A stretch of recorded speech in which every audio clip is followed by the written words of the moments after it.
Hello again, apologists. Let's talk apologetics. Um, I'm going to create two videos today. The first one is going to be about attitude. And as you have seen from the title, my focus is humility over intelligence. A lot of times, I think that we approach talking to persons that disagree with us in a very combative, prideful, hurtful way. And that's one approach. But as I said, it's my new apologetic approach. I don't know if I said it, but humility over intelligence is the approach that I'm going to take at this point in the journey, where I am going to attempt to take the posture of a student and not a teacher. And that's going to be interesting because I'm talking to you about apologetics and I'm going to take the posture of a student. But I want to see you hear me ask some questions, and go on that journey of discovery with me so that we could really give people's arguments a good hearing rather than talking at them without understanding them. So the focus there'll be several focuses. One will be that we want to focus on the argument and not the opponent. And this is a reminder to me because sometimes when we talk about things that are, say, near and dear to our hearts, or we have lived our entire lives believing one thing, we become emotionally attached to it.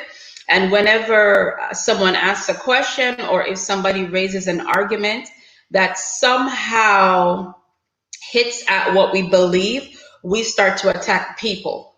But that's not conducive to learning and it's not conducive to arguments. So I want to remind myself and remind you that we're going to focus on arguments and not people. Okay, no ad hominems. All right. The other thing I want to elaborate on is the posture of a student. I was reflecting lately on the grace that Ravi Zacharias displayed whenever he spoke to persons, especially persons that did not agree with him and that probably asked him questions in a very disrespectful way. But he always maintained a very calm and godly posture, and I pray that for myself and for others. But I think one of the things that I see that is missing in the apologetic space is experts who are willing to listen to the other experts, ask them the questions, and let them explain their position. The point is, you have something that you want to say, you have a point that you want to make, but sometimes we need to give people a good hearing first before we make our point. The other thing that I want to say on that is, let us not insult, let us seek to understand. I watched a video recently of a man that spent some time talking to members of the Ku Klux Klan, and it really opened up some space in my mind about how we deal with people that we don't agree with. So, my approach is, I'm going to start by asking questions. So, not my usual, I'm just going to tell you stuff. I'm going to ask questions. After I've asked the questions, I have some viewpoints that I want to put out there. These questions are based in science, they're based in philosophy, and those are the questions, or maybe let's say the answer to those questions have formed the foundation of modern philosophy, modern science, modern atheistic culture. And instead of accusing, I really want to get some answers about how people arrive at certain conclusions. So the next video, I'm going to ask my first set of questions. And what is my goal? What's my goal for this? Those who know me personally know that I have a strong bent towards knowledge. I always want to learn. I always want to know. I always want to teach. But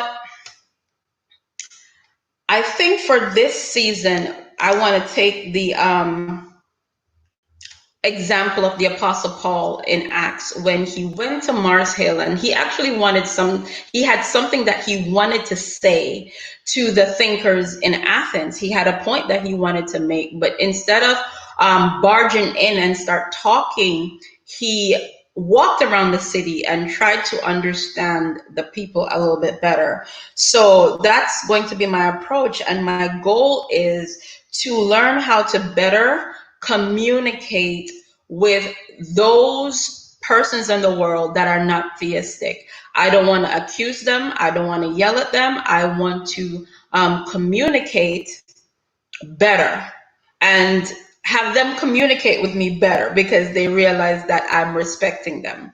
So that's the goal. The next video, I'm going to ask my first set of questions. And the first set of questions are going to be about Big Bang and the origin of the universe.